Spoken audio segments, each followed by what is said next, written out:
So Jake Tapper, the guy who's been polishing Joe Biden's shoes with his tongue for years, and all of a sudden he has a tell-all book with Alex Thompson spilling the beans about the Biden cover-up like he's Woodward and Bernstein bringing us Watergate. But let's take a look at Tapper's suck-up past as he pretends that he wasn't part of the whole Biden cover-up. How do you think it makes little kids with stutters feel when they see you make a comment like that? It's very clearly a cognitive decline. Okay. That's what I'm referring to. It makes me uncomfortable. You have no. I can't. That's so amazing. It's so amazing to me that try and figure out an answer. A cognitive decline. President Biden embraces his stutter, talking about it, while Trump mocks it, exaggerates it, belittles it. He's sharp physically. I mean, mentally. Yeah. I think the question is physically, right? Right. More so? Right. Right. And the guy who's his chief opponent is only 3 or 4 years younger than him. Exactly. I mean, you have questioned President Biden's age, mental fitness, ability to lead. Of those supporting Biden, you said, quote, "Shame on all of you pretending everything is okay. You're leading us and him into a disaster." Do you worry that you damaged him at all? I don't doubt that you got hugs and handshakes behind closed doors today, and maybe even publicly, some of them because they like you personally. But I've heard a lot of really nasty stuff about you from your Democratic colleagues. Sure. I mean, just like, what is he thinking? Exercise in narcissism. I mean, false claims to the Wall Street Journal about President Biden's mental fitness and acuity. And today, he wants your money for a tell-all book, which of course throws the White House staff under the bus. Not, of course, him and his fellow mediaites, his judgment/truth-telling ability. This is like a fox guarding the hen house and then selling you a cookbook about chicken. You don't get to play hero after you spent years carrying the Democrats' water, lying directly to our faces, and gaslighting anyone who dared point out that Joe Biden had a comparable intellectual state to a rainbow trout. Of course, a rainbow trout, because, you know, LGBTQ and all. And now, Jake, you're shocked.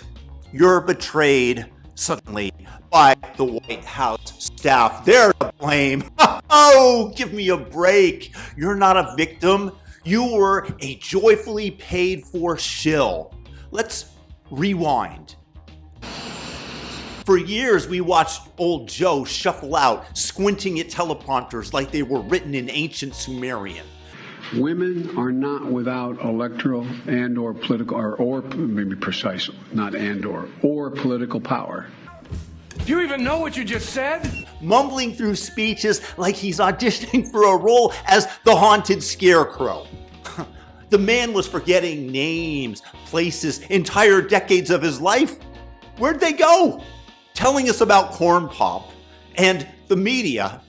I'm talking about CNN, MSNBC, the whole corporate clown car. Told us everything was just fine. Say he's as sharp as a tack. He's fine. They say he's sharp. There's not a problem. He was sharp. He was sharper than anyone I've spoken to. The president is sharp and he is tireless. Joe's great. He's just tired. It's a stutter. How do you think it makes little kids with stutters feel when they see you make a comment like that? A stutter? Are you kidding me? That guy was stuttering his way through entire policy proposals, looking like he was trying to remember where he parked his car in 1987. And when we, the people with functioning eyes and ears, say, hey, maybe the 81-year-old who can't finish a sentence, maybe he shouldn't be running the greatest country on the planet, they called us the conspiracy theorists. They called us cruel. They called us ageist. You're mocking his disability? They told you? No, I'm mocking the idea that this was the guy that was supposed to negotiate with Vladimir Putin while he's struggling to order soup. It is noteworthy that the percentage of women who register to vote and cast a ballot is consistently higher than the percentage of the men who do so. End of quote. Repeat the line. The media didn't just carry water for Biden. They built him a frickin' aqueduct, a pipeline, a whole damn irrigation system in the middle of the desert of insanity to keep the Democrats' party narrative alive. They knew. They had to know. You think that Jake Tapper, with his front row seat to the White House, didn't notice Biden's aides whispering stage directions like he's a community theater actor who had forgotten his lines? You think they didn't see the staffers shielding him from the cameras, limiting, of course, his press conferences to pre-approved questions from, of course, pre-approved reporters like you, Jake? CNN, MSNBC, they saw it all and they lied. They lied to you. They lied to me. They lied to their audiences at large because they decided that the truth was, well, inconvenient. Given the fact that they had the ultimate DEI hire with an even lower IQ, we're not even talking rainbow trout, we're talking regular trout, waiting in the wings. They decided that protecting their precious blue team was more important than admitting that the emperor had no clothes, as well as no coherent thoughts. And now what? They're flipping the script.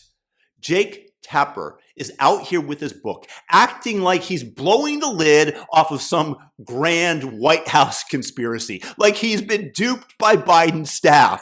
Oh, the betrayal, the deceit. I feel terrible to report it to you. Spare me.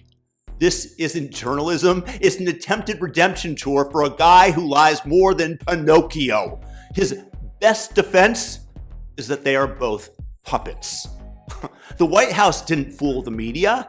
They were paid and willing shills who lied for them. They chose to be stenographers for power instead of doing their damn jobs. And now they want a pat on the back for finally admitting what every Uber driver, every bartender, every random guy at the gas station knew for years. Joe Biden was non cognoscenti. He was not okay.